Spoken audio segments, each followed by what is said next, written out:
आज की हमारी चर्चा का स्रोत है एक प्ले स्क्रिप्ट का हिस्सा जिसका टाइटल है Dharma the warrior's path to clarity. और ये हिस्सा हमें एक बहुत ही ड्रामेटिक और क्रूशल मोमेंट पर ले जाता है। सीन कुछ ऐसा है, एक विशाल बैटलफील्ड, कुरुक्षेत्र का मैदान, दोनों तरफ सेनाएं लड़ने को तैयार खड़ी हैं, माहौल में जबरदस्त टेंशन है। लेकिन कहानी का जो हीरो है अर्जुन, वो अपने रथ पर खड़ा है और पूरी तरह से टूट चुका है। वो अपना धनुष रखकर लड़ने से ही मना कर देता है। चलिए इसी सिचुएशन को थोड़ा अनपैक करते हैं। स्क्रिप्ट में अर्जुन का जो दुख है वो एकदम साफ महसूस होता है। वो अपने सारथी और मेंटर कृष्ण से कहता है, कृष्ण, जिन लोगों के लिए हम ये किंगडम, पैसा और खुशियां चाहते हैं, वो ही आज इस बैटलफील्ड में अपनी जान और पैसा सब दांव पर लगाने को तैयार खड़े हैं। और किस लिए? एक ऐसे राज के लिए जो हमारे ही रिश्तेदारों के खून से सना होगा। ये सवाल सिर्फ एक योद्धा का नहीं है, ये एक टूटे हुए इंसान का सवाल है। बिल्कुल। और यहाँ सबसे जरूरी पॉइंट ये है कि अर्जुन का ये ब्रेकडाउन कायरता की वजह से नहीं है।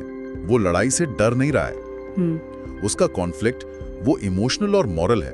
वो ये सोच रहा है कि मैं ये कर क्या रहा हूं। उसका पूरा फोकस इस बात पर है कि उसे अपने ही लोगों से, अपने गुरु, अपने भाई, अपने दादा से लड़ना पड़ेगा। तो वो इस पूरी लड़ाई को एक तरह से पर्सनल रिलेशनशिप्स और मटेरियल गेन्स के चश्मे से देख रहा है। लेकिन आमतौर पर तो यही लगता है ना कि एक वॉरियर लड़ने से मना कर रहा है तो वो शायद डर गया है। मतलब उसका तो काम ही लड़ना है। यही तो इस सीन की खूबसूरती है। स्क्रिप्ट में खास तौर पर लिखा है कि अर्जुन की आवाज में उदासी और भ्रम का मिश्रण है। अच्छा।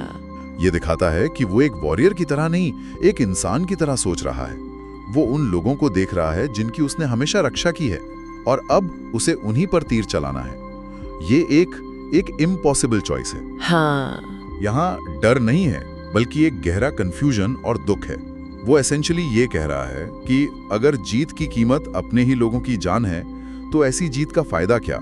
और अगर इसे सिर्फ पर्सनल एंगल से देखें तो उसका सवाल एकदम लॉजिकल लगता है। और ठीक इसी मोड़ पे कहानी एक बहुत ही इंटरेस्टिंग टर्न लेती है। अर्जुन के इस इमोशनल तूफान के बीच कृष्ण का जवाब आता है। स्क्रिप्ट के मुताबिक कृष्ण एकदम शांत है, कलेक्टेड है, मानो उन्हें इस तूफान का कोई असर ही नहीं हो रहा है। अर्जुन की हालत के एकदम ऑपोजिट। हाँ, और कृष्ण अर्जुन के तर्क को सीधे सीधे गलत नहीं कहते। वो बस पर्सपेक्टिव बदलते हैं। वो कहते हैं कि तुम जिस लड़ाई को जमीन के एक टुकड़े या राजपाट के लिए देख रहे हो, वो असल में उसके लिए है ही नहीं। वो कहते हैं, और मैं स्क्रिप्ट से कोट कर रहा हूं, ये सब धर्म के लिए है, धर्म की रक्षा के लिए। और ये एक सिंगल लाइन पूरे कॉन्वर्सेशन का फोकस ही बदल देती है। कृष्ण अर्जुन के पर्सनल दुख को एक यूनिवर्सल प्रिंसिपल से जोड़ देते हैं। एक मिनट, यहाँ धर्म से मतलब क्या है? मतलब रिलीजन की बात हो रही है? नहीं, क्योंकि ये शब्द आज काफी लोडेड है। बिल्कुल, और ये बहुत अच्छा सवाल है। इस स्क्रिप्ट के कॉन्टेक्स्ट में धर्म का मतलब मजहब या रिलीजन बिल्कुल नहीं है। तो फिर क्या है? इसे एक कॉस्मिक ऑर्डर या ब्रह्मांडीय व्यवस्था के तौर पे समझाया गया है। इसे ऐसे समझिए कि हर इंसान एक बड़ी मशीन का एक पुर्जा है और हर पुर्जे का एक खास काम है। अगर एक भी पुर्जा अपना काम करने से मना कर दे तो पूरी मशीन गड़बड़ा जाती है।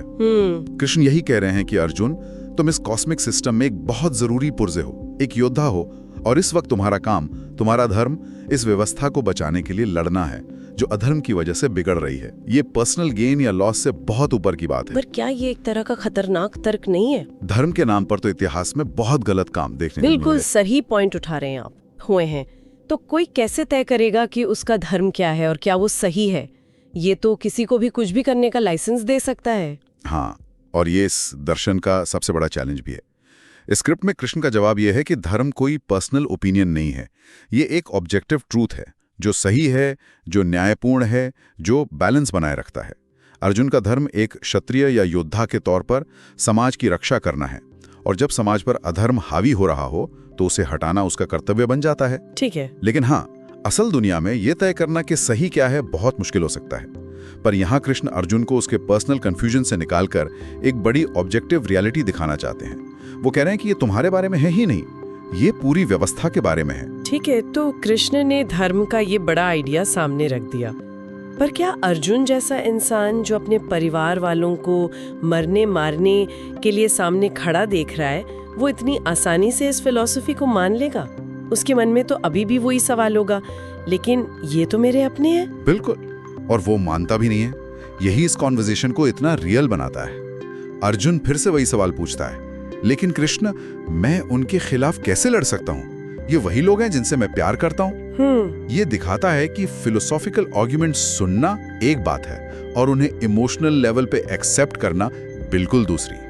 आप किसी को कितना भी बड़ा लॉजिक दे दें, लेकिन दिल तो दिल है। और यहाँ कृष्ण क्या जवाब देते हैं? यहीं पर इस स्क्रिप्ट का सेंट्रल फिलोसॉफिकल आर्ग्यूमेंट आता है। कृष्ण टेम्पररी और इटर्नल, यानी जो अस्थायी है और जो शाश्वत है, उसके बीच का फर्क समझाते हैं। वो कहते हैं जो अस्थायी है, राज्य, धन, सुख, वो मिट जाएगा। जो शाश्वत है, आत्मा, योद्धा का कर्तव्य, वो हमेशा रहता है। अच्छा। कृष्ण एसेंशियली अर्जुन को ये कह रहे हैं कि तुम जिन चीजों, शरीर, रिश्ते, भौतिक सुख के खोने से डर रहे हो, वो तो वैसे भी परमानेंट नहीं है। वो आज हैं, कल नहीं होंगे। असली चीज जो परमानेंट है वो है तुम्हारी आत्मा और तुम्हारा कर्तव्य, तुम्हारा धर्म। लेकिन ये सुनना और मानना बहुत आसान लगता है। असल जिंदगी में हम तो अस्थायी चीजों से ही जुड़े होते हैं। हमारा परिवार, हमारे दोस्त, हमारी खुशियाँ। क्या ये उपदेश भावनाओं को, ह्यूमन कनेक्शंस को कम आंकने जैसा नहीं है? ऐसा लगता है जैसे कहा जा रहा हो कि तुम्हारी फीलिंग्स मैटर नहीं करती। ये एक बहुत ही वैलिड क्रिटिक है और मुझे नहीं लगता कि कृष्ण यहाँ भावनाओं को नकार रहे हैं। वो ये नहीं कह रहे कि दुखी मत हो या प्यार मत करो। उनका पॉइंट ये है कि तुम्हारी भावनाएं तुम्हें पूरी तस्वीर देखने से रोक रही हैं। वो एक तरह से कह रहे हैं, अर्जुन, मैं समझता हूं कि तुम्हें दर्द हो रहा है, लेकिन इस दर्द को अपने डिसीजंस पर हावी मत होने दो। अपनी भावनाओं से ऊपर उठकर देखो कि इस मोमेंट में सही एक्शन क्या है, तुम्हारा कर्तव्य क्या है। मतलब भावनाओं को दबाना नहीं, उन्हें मैनेज करना। बिल्कुल, उन्हें मैनेज करना और एक बड़े कॉन्टेक्स्ट में देखना है। हम सब अपनी जिंदगी में कभी ना कभी अर्जुन की तरह महसूस करते हैं, जब सही काम करना सबसे मुश्किल लगता है क्योंकि वो हमारी पर्सनल फीलिंग्स के खिलाफ जाता है। इसका कोई मॉडर्न एग्जाम्पल हो सकता है? बिल्कुल। सोचिए एक डॉक्टर के बारे में जिसे अपने ही किसी करीबी का बहुत दर्दनाक ऑपरेशन करना है। हाँ। एक इंसान के तौर पर उसके हाथ कांप सकते हैं, वो इमोशनली टूट सकता है, लेकिन एक डॉक्टर के तौर पर उसका धर्म है कि वो अपनी भावनाओं को कंट्रोल करे और उस जान को बचाने के लिए जो जरूरी है वो करे। सही बात है। सोचिए उस विसल ब्लोअर के बारे में जो अपनी ही कंपनी में हो रहे फ्रॉड को उजागर करता है। वो जानता है कि इससे उसके दोस्तों की नौकरी जाएगी, उसकी अपनी नौकरी जाएगी, उसका करियर बर्बाद हो सकता है। ये सब टेम्पररी लॉस है, लेकिन उसका धर्म उसे सच के साथ खड़े होने के लिए कहता है, जो एक इटर्नल वैल्यू है। फैसला हमेशा मुश्किल होता है। ये तो बहुत पावरफुल एनालॉजी है। तो स्क्रिप्ट इस सवाल का कोई सीधा जवाब नहीं देती कि क्या सही है, बस इस कॉन्फ्लिक्ट को सामने रखती है। एग्जैक्टली। ये स्क्रिप्ट हमें कोई इजी आंसर नहीं देती। ये बस उस टेंशन को, उस खिंचाव को दिखाती है जो पर्सनल लव और यूनिवर्सल ड्यूटी के बीच होता है। और अर्जुन की पीड़ा हमें ये महसूस कराती है कि इस तरह के चुनाव कितने ज्यादा मुश्किल होते हैं। तो इस फिलोसॉफिकल डिस्कशन के बाद कृष्ण आखिर में क्या कहते हैं? आखिर में जब सारे तर्क और दर्शन हो जाते हैं, तब कृष्ण सीधे सीधे एक्शन की बात करते हैं। अच्छा। वो कहते हैं, अर्जुन, इस भ्रम से ऊपर उठो। एक योद्धा के रूप में अपने कर्तव्य को पूरा करो, जो सही है उसकी रक्षा के लिए, स्वयं धर्म की रक्षा के लिए।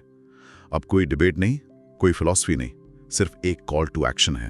अब सोचने का नहीं, करने का समय है। और इसका अर्जुन पे क्या असर होता है? स्क्रिप्ट का कंक्लूजन बहुत ही सटल और शानदार है। ऐसा नहीं होता कि अर्जुन अचानक से सब कुछ समझकर चलो लड़ते हैं मोड में आ जाता है। स्क्रिप्ट का नैरेटर बताता है कि अर्जुन अभी भी दुविधा में है, लेकिन समझने लगा है। ये एक ग्रेजुअल प्रोसेस है। एनलाइटनमेंट कोई लाइट स्विच नहीं है जो ऑन ऑफ हो जाए। सही है। और फिर एक बहुत ही सिंबॉलिक एक्शन होता है।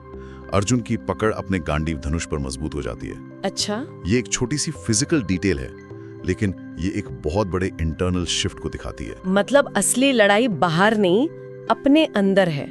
ये तो आज भी उतना ही रेलेवेंट है, चाहे वो ऑफिस का कोई मुश्किल प्रोजेक्ट हो या कोई पर्सनल चैलेंज। सबसे पहले तो अपने डाउट से ही लड़ना पड़ता है। वो जो अंदर की आवाज कहती है कि तुम नहीं कर सकते, उसे हराना ही पहली जीत है। बिल्कुल। नैरेटर इस बात को साफ भी करता है। वो कहता है, यह लड़ाई सिर्फ दुश्मन की सेना के खिलाफ नहीं, बल्कि अपने ही संदेहों और मोह के खिलाफ है। वाह। बाहरी युद्ध तो बस एक मेटाफर है। असली बैटलफील्ड अर्जुन का अपना मन है। उसे सिर्फ कौरवों को नहीं हराना है, उसे अपने मोह को, अपने दुख को और अपने भ्रम को हराना है। जब वो ये आंतरिक लड़ाई जीतना शुरू करेगा, तभी वो बाहरी लड़ाई लड़ने के लिए तैयार होगा। धनुष पर उसकी पकड़ का मजबूत होना इसी आंतरिक जीत की शुरुआत का सिंबल है। तो इस छोटे से हिस्से में हमने एक पूरी जर्नी देखी, अर्जुन के कंप्लीट इमोशनल ब्रेकडाउन से लेकर कृष्ण के फिलोसॉफिकल गाइडेंस के जरिए एक बड़े इटर्नल पर्पस को समझने की शुरुआत तक, ये साफ हो जाता है कि ये लड़ाई सिर्फ जमीन के टुकड़े के लिए नहीं बल्कि धर्म के लिए है। सही कहा। इस पूरी चर्चा का निचोड़ पर्सनल अटैचमेंट और कॉल ऑफ ड्यूटी के बीच का वो तनाव है। अर्जुन का मुंह उसे एक्शन लेने से रोक रहा है, उसे पैरालाइज कर रहा है, जबकि कृष्ण का कर्तव्य का आह्वान उसे एक्शन लेने के लिए इंस्पायर कर रहा है। स्क्रिप्ट ये दिखाती है कि असली जीत किसी बाहरी दुश्मन पर नहीं बल्कि अपने ही अंदर के संघर्ष पर, अपने डाउट्स पर, अपनी वीकनेसेस पर जीत पाने में है। स्क्रिप्ट इस मोड पर खत्म होती है कि अर्जुन समझने लगा है, लेकिन उसका कॉन्फ्लिक्ट अभी पूरी तरह से खत्म नहीं हुआ है। ये हमें एक बहुत ही जरूरी सवाल पर लाके छोड़ता है। जैसा कि स्क्रिप्ट में दिखाया गया है, अपने धर्म या कर्तव्य का रास्ता बहुत दर्दनाक और मुश्किल हो सकता है, खासकर जब वो आपके पर्सनल लव और अटैचमेंट से टकराता हो। तो सोचने वाली बात यह है कि क्या एक बड़े उद्देश्य को फॉलो करने से जो क्लैरिटी मिलती है वो उस रास्ते पर चुकाई जाने वाली पर्सनल कीमत के लायक होती है।